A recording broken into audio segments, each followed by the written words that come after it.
2010-11 বাজেটে এই প্রকল্পের কথা ঘোষণা করেন তৎকালীন রেলমন্ত্রী মমতা বন্দ্যোপাধ্যায়। কিন্তু 2619 কোটি টাকার এই প্রকল্প শুরু থেকেই নানা বাধার মুখে পড়ে। বাম সরকারের আমলে ডায়মন্ড হারবার রোড থেকে ট্রাম লাইন সরানো নিয়ে প্রথম টালবাহানা শুরু হয়। শেষমেশ তৃণমূল ক্ষমতায় আসার পর মেট্রোর কাজ শুরু হয়, কিন্তু সেই তৃণমূল সরকারের বিরুদ্ধেই এখন জমি অধিগ্রহণ নিয়ে টালবাহানারই অভিযোগ। এই প্রকল্পে টার্মিনাল বা ডিপো তৈরির জন্য IIM জোকা থেকে ডায়মন্ড হারবার রোড ধরে কিছুটা এগিয়ে বিষ্ণুপুর থানা এলাকার রসপুঞ্জ এবং বনগ্রাম মৌজায় 62 একর জমি চিহ্নিত হয়।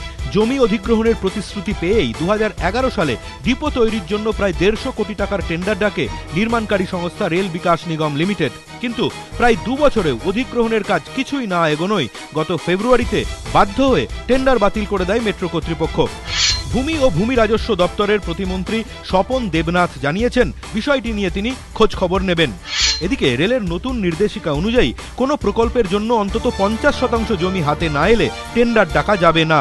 অথচ ডিপোর জন্য চিহ্নিত 62 একর জমিতে যে 169টি প্লট রয়েছে, এখনো পর্যন্ত তার মাত্র 2টির ক্ষেত্রে আংশিক ক্ষতিপূরণ দেওয়ার কাজ শেষ হয়েছে। ফলে নতুন টেন্ডার আবার কবে ডাকা হবে তা নিয়েই প্রশ্ন রয়েছে মেট্রো কর্তাদের মনে। টেন্ডার ডাকার পর ডিপো তৈরি হতে অন্তত 3 বছর সময় লাগবে।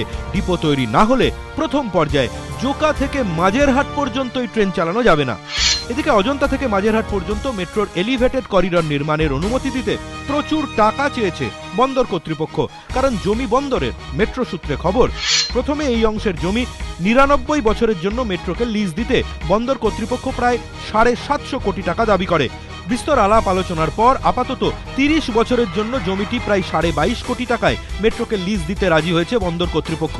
কিন্তু বাড়তি এই টাকাও বা কোথা থেকে আসবে তা নিয়ে দুশ্চিন্তায় মেট্রো কর্তারা।